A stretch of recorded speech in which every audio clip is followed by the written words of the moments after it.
do Pai, do Filho e do Espírito Santo. Amém.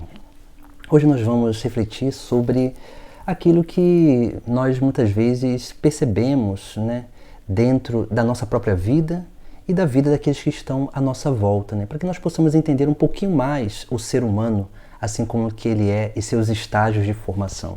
A nossa reflexão de hoje será sobre esses períodos, da nossa vida que nós precisamos entender um pouquinho melhor eles, para que a gente possa cada vez mais proporcionar não só para a gente um entendimento de que são essas etapas da nossa vida, mas também nós possamos também ajudar aqueles que estão à nossa volta nesse processo de amadurecimento, nesse processo de formação, não só humana, mas também espiritual. Nessa análise aleatória aqui, nós vamos falar primeiramente daquilo que são as idades da nossa vida humana. Numa outra análise, que é o próximo vídeo que nós vamos gravar, nós vamos falar sobre as idades da vida interior, da nossa vida espiritual, que tem tudo a ver com essas idades aqui que primeiramente nós vamos falar. Por isso que nesse momento é muito interessante quando a gente vê certas circunstâncias acontecendo no mundo de hoje. Às vezes a gente vê na internet, alguns vídeos, como que as pessoas elas estão imaturas. E a imaturidade ela é consequência de um efeito, uma consequência de algo que está anterior a ela, que é a debilidade nesse processo formativo do ser humano. Por isso que nós precisamos entender um pouquinho melhor quais são os aspectos, aquilo que são as coisas as coisas que são próprias de cada etapa da nossa vida. É claro que aqui nós vamos falar de forma mais genérica, que é claro que pode sempre haver certas exceções dentro dessas idades, podemos dizer, da vida interior. Mas nós vamos começar, antes de iniciar essa reflexão, coloque aí o seu like, seu gostei aí no vídeo, também porque se a gente não coloca o like, a plataforma ela não entende que esse vídeo ele é relevante, pode ajudar alguém. Então a plataforma ela acaba segurando o vídeo e não oferecendo ele para mais ninguém. Se você achar interessante esse vídeo, dá o seu like, compartilha ele, se isso pode ajudar alguém também, bota o seu comentário, porque é importante, quando a gente coloca os comentários ali, porque às vezes a gente falando aqui pode sair alguma coisa que pode ter alguma imprecisão e depois a gente pode ir corrigindo no decorrer do tempo. Também, às vezes ideias ou também certas possibilidades, ou temas, que vocês acham interessante também que a gente possa abordar aqui. Seria muito interessante para que a gente possa realmente ir crescendo juntos, nessa reflexão sobre as coisas da nossa vida, como nessa série aqui que a gente está fazendo, gravando de tempo em tempo, essas análises aleatórias. Então, a primeira idade dessa vida humana que nós temos ali uma divisão das idades assim, de 0 a 7 anos, e depois eu vou colocar no cantinho aqui do vídeo para que vocês possam ir percebendo. Então nós temos essa primeira idade, de 0 a 7 anos. A segunda idade vai de 7 a 12 anos. A terceira idade, ela vai ali de 12, mais ou menos, aos 21. E nós temos aí podemos dizer que uma divisão, porque nós temos aí essa idade, que é uma transição de 12 até 21 e de 21 até 30, que é como se fosse uma transição da adolescência para a juventude e juventude idade adulta. Depois nós temos dos 30 em diante, que é a última idade, que seria a idade adulta. Então nós temos algumas coisas bem próprias dessas idades na nossa vida. Se nós olharmos bem, nós vamos ver que lá da primeira idade, de 0 a 7 anos, ali a criança ela é muito sensorial. A criança ela não tem uma capacidade de entender o que é certo, o que é errado. Ela não tem uma capacidade de entender o que é bom, o que é ruim. Ela unicamente vai sentir. E esse sentir dela vai sim ali gerar, né, um padrão, né, uma memória emocional prazerosa ou dolorosa. Por isso que a criança de 0 a 7 anos, em geral, ela é muito sensorial. Ela começa a formar, né, aquilo que é a sua consciência, como os antigos diziam, né, os 7 anos é a idade da consciência. Por quê? Porque aos 7 anos a criança ela conseguiu, a partir de um entendimento sobre o que é doloroso e o que é prazeroso, ela vai conseguindo formar certos conceitos na sua consciência, né, na sua memória, na sua razão, no seu intelecto, para que ela possa escolher certas coisas. Por isso que, por exemplo, quando uma criança ela se alimenta de um alimento que não tem um gosto prazeroso, a tendência dela é sempre repulsar aquilo ali, né? Então, quando a gente quer educar uma criança, a gente precisa gerar nela, né, certos prazeres e certos sofrimentos. Isso é normal e natural, porque a vida humana é assim. Aqui não é uma apologia a nada, né, que a gente está fazendo aqui, né? Não, isso aqui a gente só precisa entender que isso é próprio dessa idade. Você não tem como pegar uma criança de 4, 5, 6 anos e quando ela faz, sei lá, uma bagunça, alguma coisa errada, ou cometeu alguma coisa que não foi tão bom assim, você não tem como chegar para ela e falar assim, e conversar com ela dizendo: meu filho, isso não é assim e tal. Não tem como você fazer isso com a criança, porque a criança ela não vai entender esses conceitos, né, que vêm através do diálogo, através da palavra. Ela não é capaz ainda de entender isso. Ela só vai entender se aquilo é bom, se é prazeroso ou se causa sofrimento.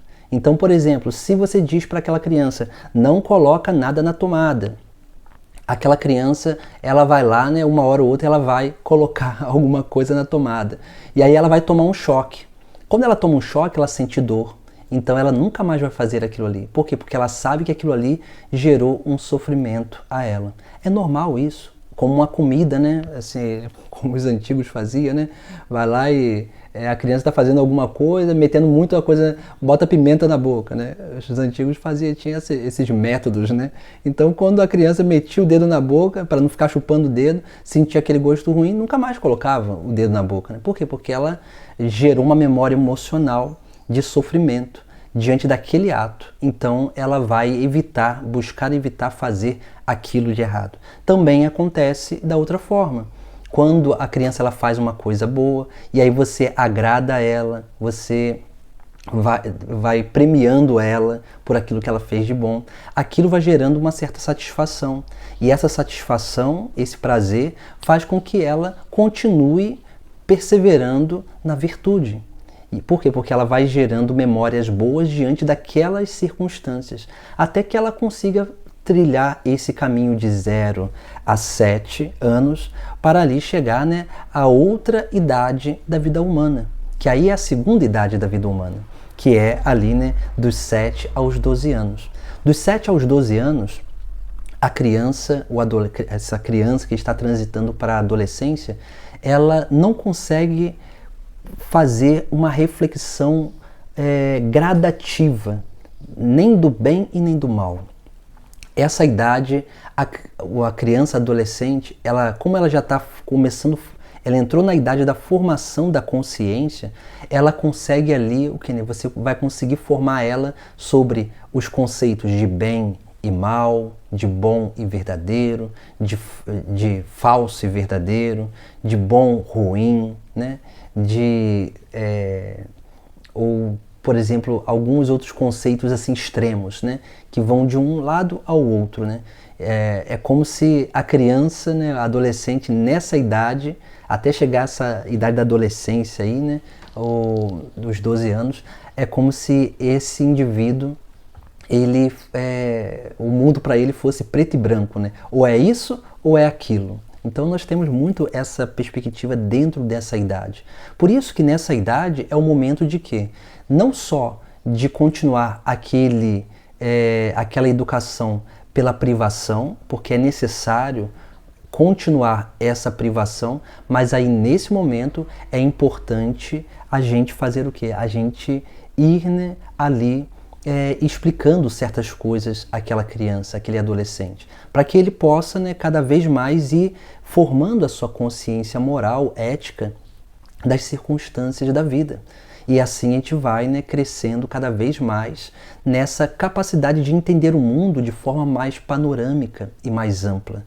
É assim que a gente vai formando os nossos adolescentes. Por quê? Quando ele vai transitando dessa idade para a próxima, por isso que essa idade é a idade dos extremos opostos, né? Então ele vai sempre transitar nesses extremos opostos, do bom e do ruim, né? Do bem e do mal. Então ele vai sempre transitar assim, e a gente precisa formar bem essa criança, esse adolescente dessa forma, onde nós vamos ali buscando conversar com ele, mostrar para ele aquilo que realmente é, né, o conceito, né, daquilo que ele fez, né, se é bom ou se é ruim, e dar o porquê daquilo.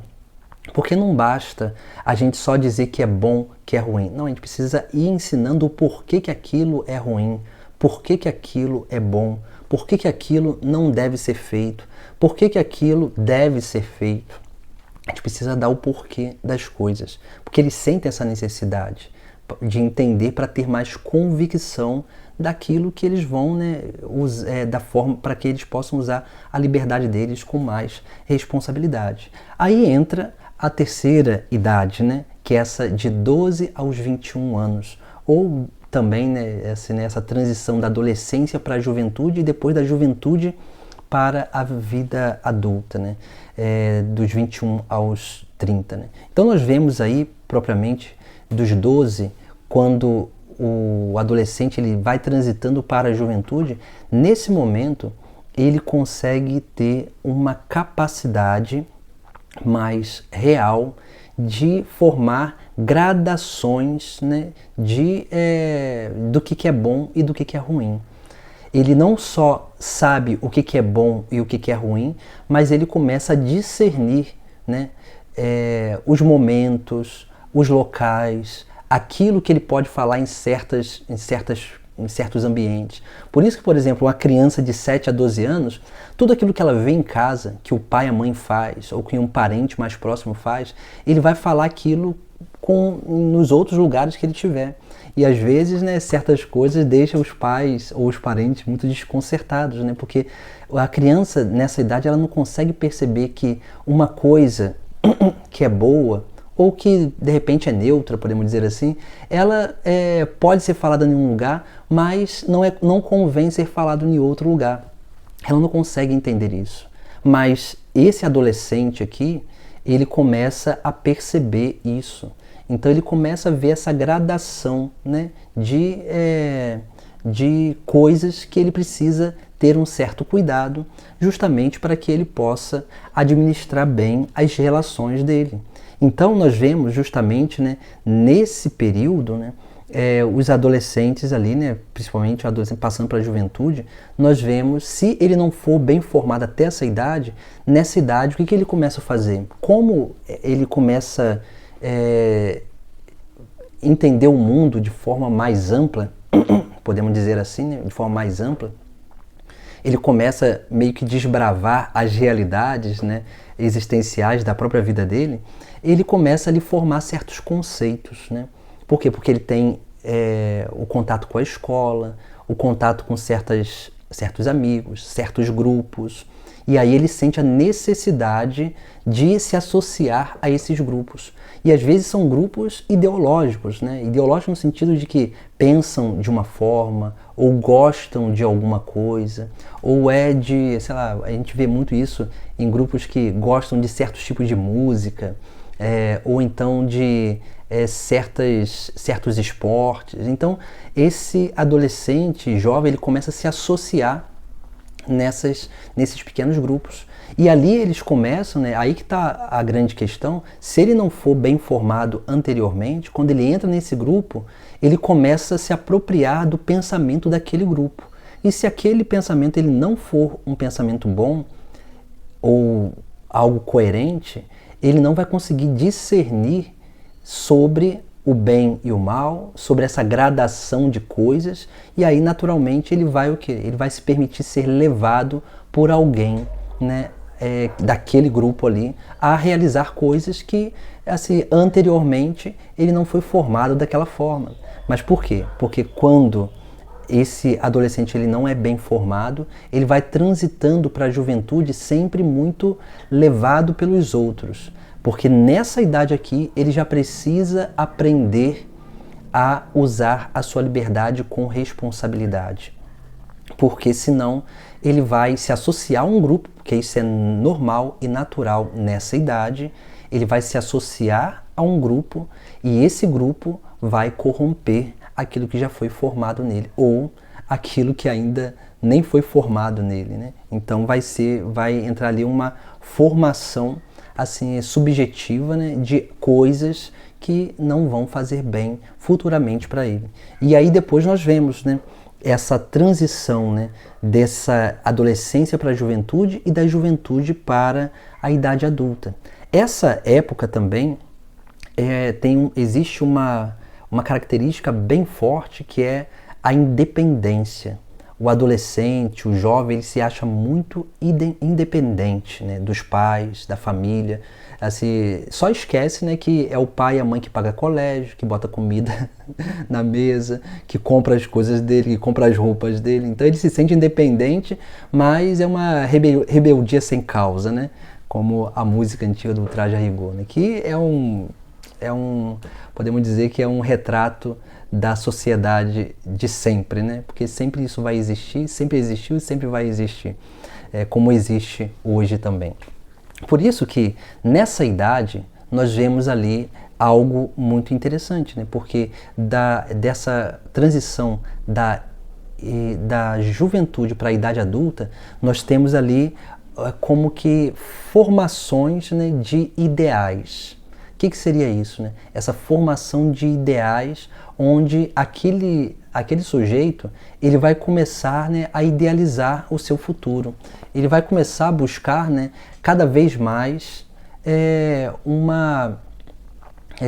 idealizar o que ele quer para a vida dele, ou então ele vai idealizar aquilo que é muito comum nessa idade, né? A pessoa fala assim, não, quando eu tiver meus 30, 35 anos, eu já vou estar com a minha vida resolvida, né? As pessoas começam a idealizar assim, porque acham que o mundo ele é fácil de ser vivido, né? E as pessoas elas vão vivendo assim, né? Por quê? Porque quando a pessoa ela não é bem formada, primeiro ela está lá, né, naquela primeira etapa, no mundo da fantasia. Depois ele passa, né, a juventude é um pouco isso, o idealismo, né? Vive no idealismo. E só quando ele consegue passar por esses idealismos que ele vai conseguir chegar na vida adulta. Mas nós só conseguimos passar dessa juventude para a vida adulta quando a gente aprende a lidar com as frustrações das fantasias e dos idealismos. E aí sim, quando a gente consegue lidar com essas frustrações, aí sim a gente passa para a vida adulta, que é aí essa vida, né, dos 30 até em diante, né? Por que que os antigos, né, também falavam, né, que a partir dos 30 anos que o homem ele se torna maduro, né? E é interessante, né? Por isso também Jesus ele espera até os 30 anos para começar a sua vida pública, mas se os 30 anos é uma idade muito simbólica, porque aos 30 anos um homem ele já sabe uma profissão, um homem ele já consegue sustentar a sua família. Aos 30 anos um homem ele já é experiente suficientemente para criar, educar, né, e conduzir os seus filhos, né, outras pessoas no verdadeiro caminho. Aos 30 anos a pessoa ela já tem uma vida mais disciplinada e ela consegue ali, né, administrar melhor, né, os seus bens temporais.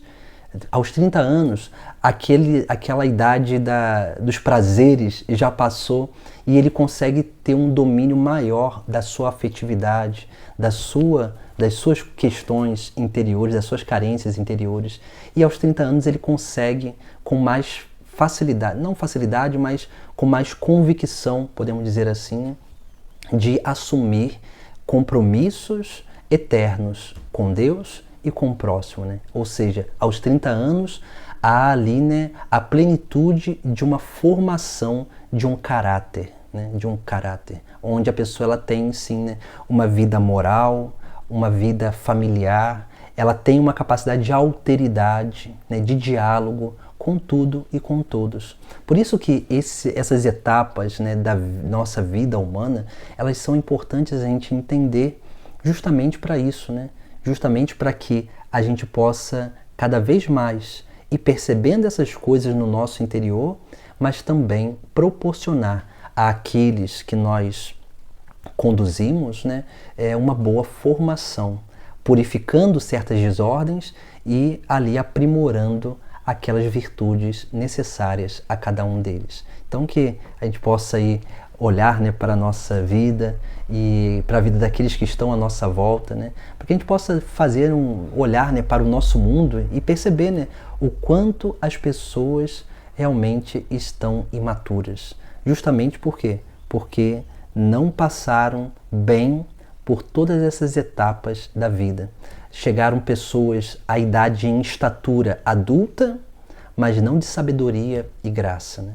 Então, hoje nós temos muitos adultos com a idade mental de crianças e adolescentes. E isso é muito perigoso, porque quando as pessoas vivem assim, elas não conseguem ter uma vida harmoniosa nesse mundo. E elas não conseguem lidar com as frustrações da nossa realidade. E quando a gente não aprende a lidar com as frustrações, infelizmente, a gente vai sofrer e cair no vazio. É isso que nós vemos no mundo de hoje. Muitas pessoas vazias. Por quê? Porque não passaram bem por esses estágios de formação. E quando a gente começa a entender isso, a gente começa realmente a propor, né, para nós mesmos um caminho formativo, um caminho de amadurecimento. Em nome do Pai, do Filho e do Espírito Santo. Amém.